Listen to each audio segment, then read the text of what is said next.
விழா ஏற்பாடெல்லாம் நம்ம பாத்துக்கலாம். ஆனா இந்த முறை கலசத்துக்கு தண்ணி ஊத்த போறது நம்ம ஊரோட நகரமன்ற தலைவி ஜானகிதான். அப்படியே பண்ணிடுவோங்க ஐயா. நீங்க சொன்ன மாதிரியே நம்ம ஊரோட தலைவியான ஜானகி அம்மாவுக்கு இந்த வருஷம் கோவில் திருவிழாவில் மரியாதையை செலுத்திடுவோம்.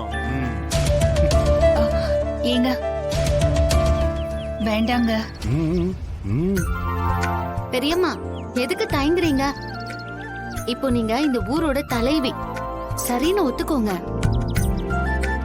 அம்மா ஒத்துக்கோங்கம்மா. எல்லாரும் சொல்றீங்க, அப்புறம் நான் என்ன மறுக்கவா முடியும்? சரி, உங்க விருப்பப்படியே செய்யுங்க. இதோ அம்மாவை சம்மதம் சொல்லிட்டாங்க. இந்த வருஷம் கலசத்துக்கு ஜானகி அம்மா தான் தண்ணி ஊத்துவாங்க. உங்களுக்கு எல்லாம் சம்மதம் தானே? சந்தோஷங்க ஐயா. அம்மா, இப்போ இந்த ஊர் தலைவியானது எங்க எல்லாருக்கும் ரொம்ப ரொம்ப சந்தோஷமா இருக்கு. ஆமாமா, நாங்க செஞ்ச புண்ணியம் இந்த தொகுதிய பெண்கள் மன்ற தொகுதியா மாத்திட்டாங்களேன்னு பயந்தோம். ஆனா ஐயா உங்களை நிறுத்தி எங்க குறைய தீர்த்துட்டாரு. ரொம்ப நன்றிங்க. நீங்க இந்த ஊர் தலைவியா கிடைச்சதுக்கு நாங்க தான் உங்களுக்கும் ஐயாக்கும் நன்றி சொல்லணும்.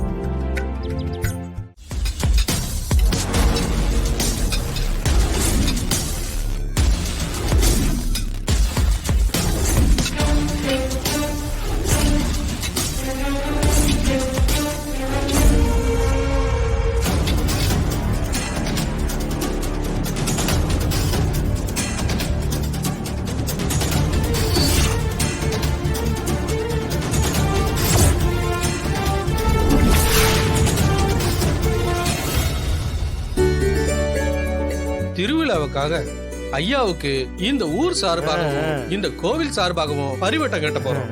உங்களோட அன்புக்கும் மரியாதைக்கும் ரொம்ப நன்றி.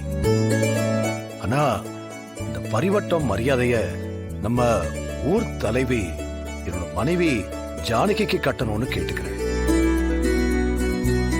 ஏன்னா இனி இந்த ஊருக்கு எல்லாமே அவங்கதான், அவங்களுக்கு தான் எல்லா மரியாதையும் கிடைக்கணும்.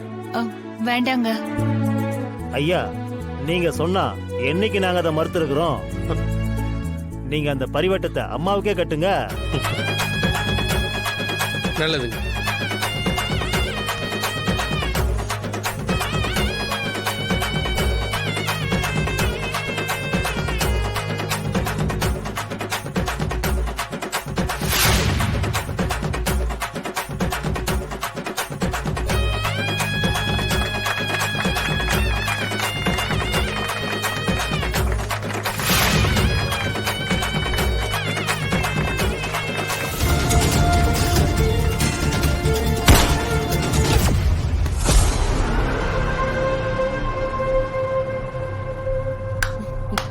Wow, great. உன் மேல எனக்கு நம்பிக்கை வந்துருச்சு. நீ கண்டிப்பா ஜானகி கதையை முடிச்சிருவ. ஃபங்க்ஷன் எங்க நடக்குது, என்ன டைமிங்னு அண்ணன் சொல்லுவார். நான் எந்த ஹோட்டல்ல ஸ்டே பண்றது மேடம்? No hotel stay. நான் உனக்கு கெஸ்ட் ஹவுஸ் அரேஞ்ச் பண்ணிருக்கேன். அங்க போய் தங்கிக்கோ. ஆமா, சாப்பாடெல்லாம் எப்படி? எங்க பாஸுக்கு பிஆர்இ ஃபுட் தான் பிடிக்கும். இங்க 2-3 ஹோட்டல் தான் இருக்கு, அங்கதான் வாங்கணும். நீங்க எங்க இருந்து வேணாலும் வாங்கிக்கோங்க, அதுக்கெல்லாம் அண்ணன் பே பண்ணிடுவாரு. பேமெண்ட் எவ்வளவுன்னு சொல்லுங்க. 10 lakhs. ஓகே தான், ஆனா ரொம்ப அதிகமா இருக்கே. நோ மேடம், அதுக்கு கம்மியா பண்ண முடியாது. இதுல நிறைய ரிஸ்க் இருக்கு. ஓகே, எனக்கு ஜானகி கதையை முடிக்கணும். Money is not a matter. Advance வாங்கிக்கோங்க அண்ணா.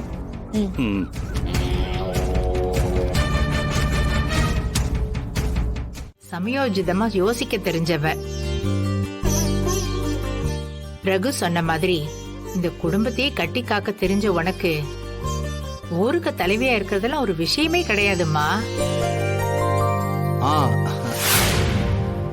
அத்தை, மாயாவுக்கு இவ்வளவு தைரியம் வந்திருக்குன்னா அதெல்லாம் உங்ககிட்ட இருந்தான்னு அவ அடிக்கடி சொல்லுவா. சில விஷயங்கள் அவ செய்யும் போது உங்களோட சாயல் அப்படியே இருக்கும்.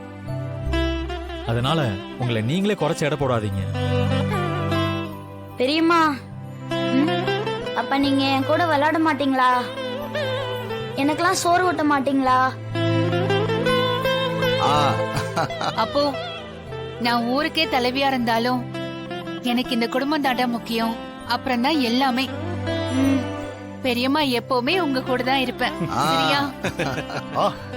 10 நாளா ஒரே அலைச்சல். யாருமே சரியாவே சாப்பிடல. இன்னைக்கு நீ ஜெயிச்சிருக்க. அதுக்கு எல்லாருக்கும் ஒரு விருந்து கொடுத்த மாதிரி இருக்கு. சரியா சொன்னீங்க. போய் ஒரு விருந்து சாப்பாட்டுக்கு ஏற்பாடு பண்ணு ஜானகி. சரிங்க. சூப்பர் மாமா. சினோ மாமா. விருந்துக்கு என்னென்ன தேவையோ அத நீ போய் வாங்கி கொடுத்து. சரிங்க மாமா. சரிங்க அத்தை. அப்ப சமையல் வேலையை இப்பவே ஆரம்பிச்சிடுறேன். என்ன அண்ணி இது?